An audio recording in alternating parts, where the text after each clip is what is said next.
आज रविवार का दिन था तो सुबह को मैं थोड़ा लेट ही जगा। परंतु जैसे ही मैं बिस्तर पर से उठा, अचानक मेरे सीने में तेज दर्द होने लगा। मुझे लगा कहीं मुझे हार्ट प्रॉब्लम तो नहीं है।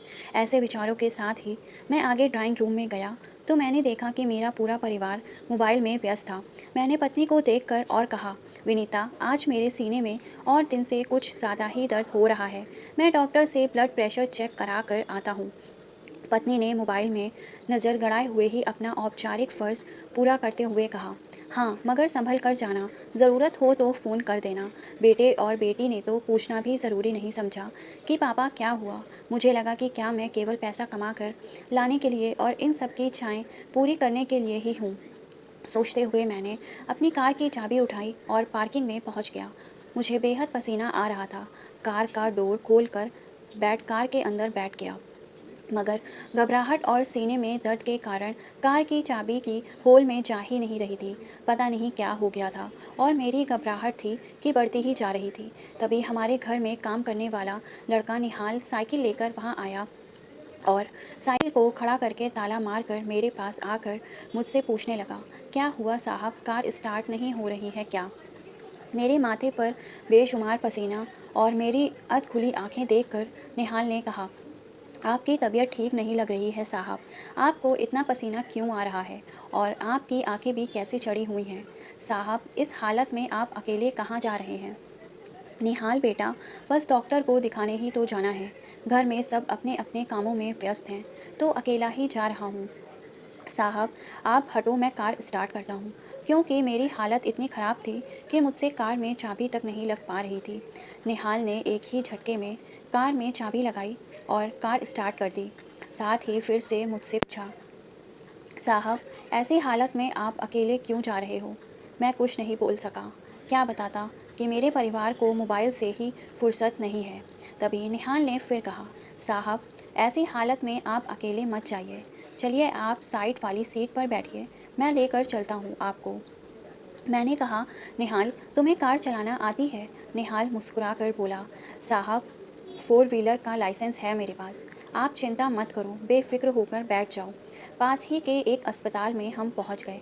निहाल दौड़कर अंदर गया और जल्द ही अंदर से व्हील चेयर लेकर बाहर आया और बोला, साहब, अब आप पैदल नहीं चलना, इस व्हील चेयर पर बैठ कर चलो। निहाल के मोबाइल पर लगातार घंटियां बजती रहीं। मैं समझ गया था फ्लैट में से सबके फ़ोन आते होंगे कि अब तक क्यों नहीं आया। निहाल ने आखिर थक कर किसी को कह दिया कि आज नहीं आ सकता। निहाल डॉक्टर के जैसे ही व्यवहार कर रहा था। उसे बगैर पूछे मालूम हो गया था कि मुझे हार्ट प्रॉब्लम है। निहाल लिफ्ट के द्वार व्हील चेयर आईसीयू की तरफ लेकर गया। मेरी तकलीफ़ सुनकर डॉक्टर्स की टीम तुरंत तैयार हो गई थी। सब टेस्ट ही किए गए। डॉक्टर ने कहा कि अच्छा किया आप समय पर पहुंच गए और इसमें भी आपने व्हील चेयर का उपयोग किया। वे आपके लिए बहुत फ़ायदेमंद रहा, वरना तो क्या हो जाता कुछ कहा भी नहीं जा सकता था। अब किसी भी प्रकार की देरी करना आपके लिए हानिकारक हो सकती है। इसलिए बिना देर किए हमें हार्ट का ऑपरेशन करके आपके ब्लॉकेज जल्द ही दूर करके स्टैंड डालने होंगे। और हाँ, इस ऑपरेशन फॉर्म पर आपके परिवार के किसी सदस्य के हस्ताक्षर होना अनिवार्य है। डॉक्टर ने निहाल की ओर देखते हुए पूछा, आप इनके कौन हैं? मैंने जवाब दिया। ऑपरेशन फॉर्म निहाल की ओर बढ़ाते हुए कहा तो निहाल ने कहा, साहब, ये मेरा बेटा है। डॉक्टर से उन्हीं ने कहा जिसको वो लेकर आया था। इस फॉर्म पर दस्तखत कर दो। निहाल ने मेरी ओर देखते हुए कहा, साहब, इतनी बड़ी जवाबदारी मुझ पर ना डालो। बेटे, इसमें तुम्हारी कोई जवाबदारी नहीं होगी। तुम्हारे साथ भले ही खून का संबंध नहीं है मेरा, फिर भी बगैर कहे तुमने अपनी जवाबदारी पूरी की। असलियत में यह जवाबदारी तो मेरे परिवार की थी। अभी तो जवाबदारी पूरी कर दो बेटा। मैं नीचे सही करके लिख दूंगा कि मुझे कुछ भी होगा तो जवाबदारी मेरी है। निहाल ने सिर्फ मेरे कहने पर ही हस्ताक्षर किए हैं। और हाँ, घर फ़ोन लगाकर खबर कर दो। जब मैं निहाल से दस्तखत करने को कह रहा था, उसी समय मेरी पत्नी का फ़ोन निहाल के मोबाइल पर आया। वे शांति से फ़ोन सुनने लगा। थोड़ी देर के बाद निहाल बोला, मैडम, आपको पगार काटने का हो तो काट लेना, काम से निकालने का हो तो निकाल देना, मगर अभी मैं अस्पताल में हूँ और साहब का ऑपरेशन शुरू होने वाला है। आप सब ऑपरेशन के पहले अस्पताल आ जाओ। उधर से विनीता की आई। क्या कह रहे हो निहाल? हाँ मैडम, मैं सही कह रहा हूँ। मेम साहब, मैं साहब को अस्पताल लेकर आया हूँ। डॉक्टर ने ऑपरेशन की तैयारी कर ली है। मैंने कहा, बेटा घर से फ़ोन था क्या?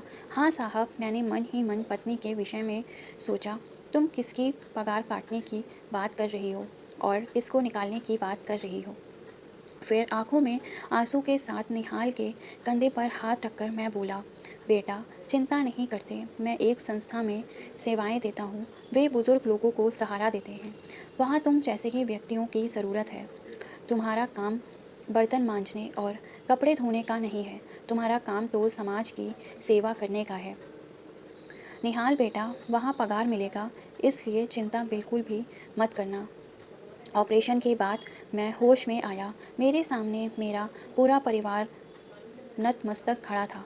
मेरी आंखों में आंसू थे और मेरी नज़र जिसे खोज रही थी वो मेरे पास नहीं था। मैंने बहुत ही धीमी आवाज़ में पत्नी से पूछा, निहाल कहाँ है? पत्नी बोली, वो अभी ही छुट्टी लेकर अपने गांव चला गया। कह रहा था कि उसके पिताजी की दिल के दौरे से मृत्यु हो गई है। अपने पिता की 13वीं के बाद ही आएगा। अब मुझे समझ में आया कि निहाल ने मुझे तो बचा लिया, पर विधि का विधान देखो, मुझे जीवन दान देकर उसके पिता को बुला लिया।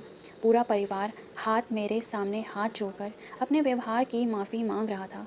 कैसी विण बना है, जो अपने कहलाते हैं, उन्होंने मुझे दर्द में देखकर भी अनदेखा किया, और जो बेगाना था उसने अपना बनकर मुझे नया जीवन दे दिया।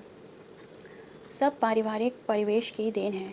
हम अपने परिवार को सुविधाएं तो दे रहे हैं, परंतु परिवार के प्रति प्रेम, समर्पण भावनाएं समाप्त कर रहे हैं। एक मोबाइल देकर आज मोबाइल की लत अपनों को अपने के दिल से कितना दूर लेकर चली जाती है। मोबाइल आज घर घर कलह का कारण भी बन गया है।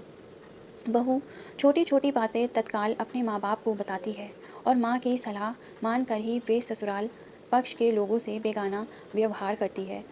परिणामस्वरूप वह सालों साल में भी ससुराल पक्ष के लोगों से अपनापन नहीं जोड़ पाती है। तभी डॉक्टर ने आकर पूछा कि सबसे पहले यह बताइए, निहाल आपके क्या लगते हैं? मैंने कहा, डॉक्टर साहब, कुछ रिश्तों के नाम नहीं हुआ करते, लेकिन वो हर रिश्ते से बढ़कर हो जाते हैं। अच्छा हो कि उन रिश्तों के नाम और उनकी गहराई तक ना ही जाएं, वही बेहतर होगा। उससे उन अमूल रिश्तों की गरिमा बनी रहेगी। बस डॉक्टर साहब, मैं इतना ही कहूँगा कि वो आपात स्थिति में मेरे लिए फरिश्ता बनकर आया था। तभी मेरा बेटा सिद्धार्थ बोला, हमें माफ़ कर दो पापा, जो फ़र्ज़ हमारा था वह निहाल ने पूरा किया। यह हमारे लिए बेहद शर्मनाक है। अब से ऐसी भूल भविष्य में कभी भी नहीं होगी। हार्ट का ऑपरेशन होने के 1 सप्ताह तक मैं अस्पताल में रहा। उसके बाद डिस्चार्ज होकर घर आ गया। 15 दिन बाद जब निहाल वापस आया तो मेरे घर का माहौल बिल्कुल बदला हुआ था। मेरी पत्नी और बच्चों ने निहाल का बार बार आभार व्यक्त किया और मैंने निहाल को झाड़ू बर्तन आदि करने को साफ मना कर दिया। मैंने पूरी तरह स्वस्थ होने के पश्चात निहाल की उस समाज सेवी संस्था है मैं अच्छी तनख्वाह पर नौकरी लगवा दी। आज निहाल मेरे लिए मेरे परिवार से भी बढ़कर है। तो दोस्तों, आपको आज की कहानी कैसी लगी कमेंट करके ज़रूर बताइएगा। कहानी अच्छी लगी हो तो चैनल को लाइक और सब्सक्राइब ज़रूर करें। Thank you for watching my video.